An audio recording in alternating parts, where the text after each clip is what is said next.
परीक्षित के जन्म की कथा महाभारत के युद्ध के समय की है।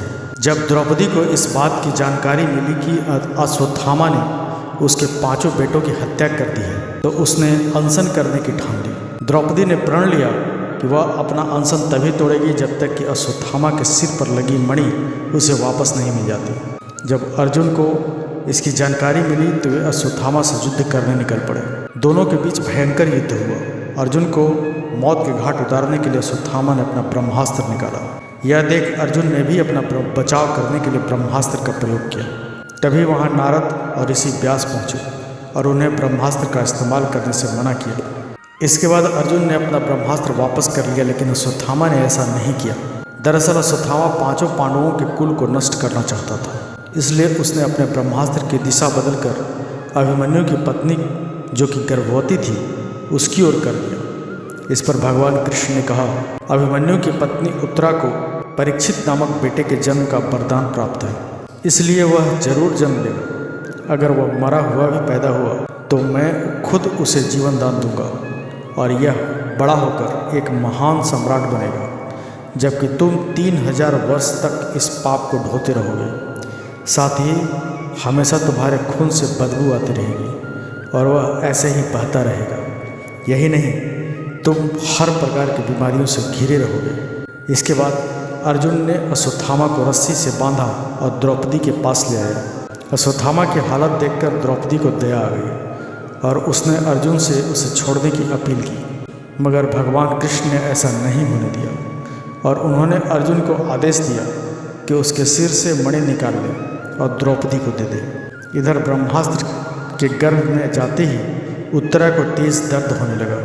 यह देख भगवान कृष्ण ने अपना छोटा रूप धारण किया और उत्तरा के गर्भ में दाखिल हो गए। कृष्ण का छोटा रूप एक अंगूठे के बराबर ही था। वे शंख, चक्र, गदा और पद्म सब कुछ धारण किए हुए थे। उत्तरा के गर्भ में अश्वत्थामा द्वारा छोड़े गए ब्रह्मास्त्र की आग को शांत कर रहे थे। वहीं गर्भ में पल रहा बालक उन्हें देखकर हैरान था कि मेरी माँ के गर्भ में यह कौन घुस गया। कुछ समय बाद उत्तरा ने अपने बच्चे को जन्म दिया, लेकिन वह मृत पैदा हुआ। यह देख वह रोने लगी। उसने भगवान कृष्ण से कहा, हे नारायण, आपने तो कहा था कि मेरे बेटे पर ब्रह्मास्त्र का असर नहीं होगा और वह जीवित ही पैदा होगा। वह सालों तक अमर रहकर राज करेगा, लेकिन यह तो मरा पड़ा है। इसे जीवित करने की कृपा करो प्रभु। उत्तरा की बात सुनकर भगवान कृष्ण तुरंत प्रसूति गृह में प्रवेश किए और कहा, हे पुत्री, तुम दुखी न हो, तुम्हारा बेटा जरूर जीवित होगा। मैंने खुद इसके जीवन की रक्षा की है।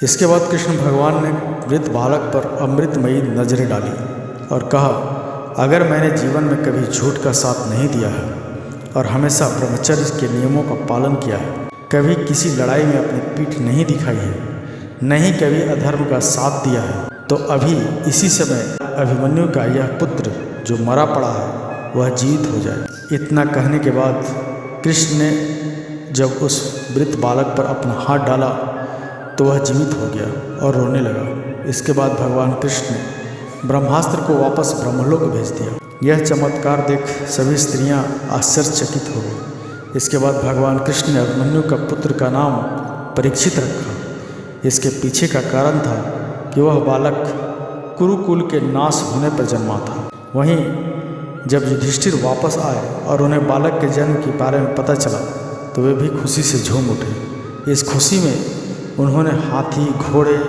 अन्न, गाय आदि दान दिए। इसके बाद उन्होंने ज्योतिषी को बुलाया और बच्चे के भविष्य की जानकारी ली। इस पर ज्योतिषी ने कहा, यह बालक प्रभु श्री कृष्णचंद्र का भक्त कहलाएगा। यह एक धर्मी, यशस्वी, पराक्रमी और दानी होगा। ज्योतिषी ने आगे बताया कि जीवन में एक ऋषि का शाप पाकर गंगा के तट पर यह श्री सुखदेव जी से आत्मज्ञान की प्राप्ति करेगा। ज्योतिषी की बात सुनकर युधिष्ठिर खुश हुए और उन्हें दक्षिणा देकर वहां से विदा कर दिया। इस कहानी से हमें यह सीख मिलती है कि कभी भी किसी कार्य को छल कपट के साथ नहीं करना चाहिए, इससे हमारा बुरा ही होता है। तो मित्रों, ये कहानी आपको कैसी लगी कमेंट करके ज़रूर बताएं। वीडियो को लाइक करके चैनल को सब्सक्राइब कर दें, साथ ही बेल आइकन दबाना ना भूलें ताकि हमारे वीडियो संबंधित नोटिफिकेशन हमेशा आपको मिलती रहे। धन्यवाद।